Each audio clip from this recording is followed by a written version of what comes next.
Le patron de Mercedes assez sceptique sur Apple CarPlay nouvelle génération. Le nouveau CarPlay doit prendre le contrôle de l'intégralité des écrans dans le tableau de bord et gérer toutes les fonctions du véhicule. C'est ainsi qu'Apple l'a imaginé et présenté par surprise à l'occasion de la dernière WWDC. Et si le résultat est impressionnant, une question se pose. Est-ce que les constructeurs automobiles vont réellement accepter cette prise de contrôle? À l'heure où l'interface affichée sur les écrans devient essentielle, ce serait perdre un avantage concurrentiel. À cet égard, l'interview réalisée par The Verge de la Calenius est intéressante. Le CEO du groupe Mercedes a répondu à plusieurs questions, notamment CarPlay.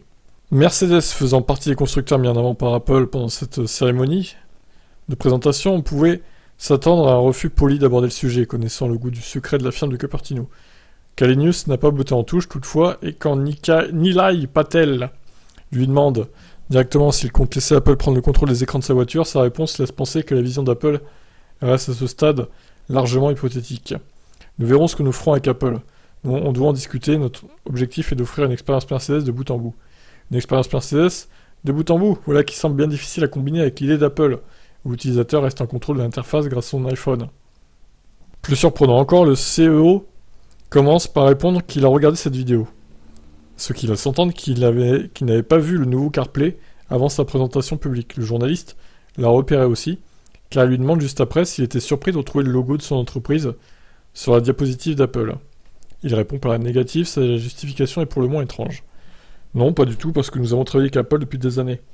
Nous avons une très bonne relation avec eux, et nous avons décidé très tôt que CarPlay était une fonction que nos clients voudraient utiliser.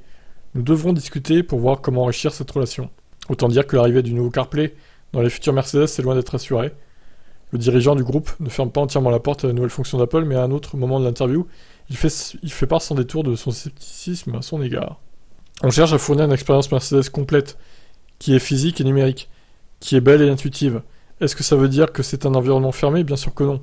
Vous pouvez choisir d'avoir CarPlay dans nos voitures, si c'est plus pratique pour vous. Cela couvre certaines, mais pas toutes les fonctions de la voiture. Je doute que ce sera le cas un jour, parce que chaque constructeur a sa propre interface pour toutes les fonctions. Bon, il n'a pas tort, hein, c'est clair. On peut donc tirer deux conclusions. D'une part, la liste des constructeurs automobiles présentée par Apple n'est pas tant une liste de partenaires qui se sont engagés à intégrer le nouveau CarPlay qu'une première liste de potentielles marques intéressées par le principe. D'autre part, que le monde de l'automobile se méfie de l'initiative lancée par l'entreprise californienne et que les marques ne céderont pas facilement. De son côté, Apple a un argument de poids à faire valoir ses centaines de millions de clients et leur intérêt pour CarPlay. De quoi forcer la main de l'industrie automobile?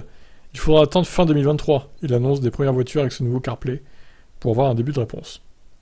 Intéressant. Alors moi, j'ai pas d'Apple, mais j'ai un Android et j'ai jamais utilisé Android Auto dans le Kona. Franchement, ça m'est inutile. Pour ma musique, je prends une clé USB, je mets la musique dessus. Le GPS il est intégré à la voiture, donc je me sers celui de la voiture. Personnellement, je m'en fous de ça en fait. Apple CarPlay, Android Auto, c'est pas utile pour moi.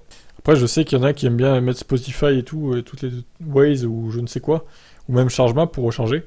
Donc je peux comprendre que ce soit utile pour certains, mais bon. De toute façon, à mon avis, CarPlay, ils pourront pas prendre le contrôle comme ça de toute la voiture, c'est pas possible. Les constructeurs, ils voudront pas, ou alors une poignée de constructeurs l'autoriseront, mais pas les marques premium comme Mercedes, j'y crois pas du tout. Vous en pensez quoi, vous? Ciao.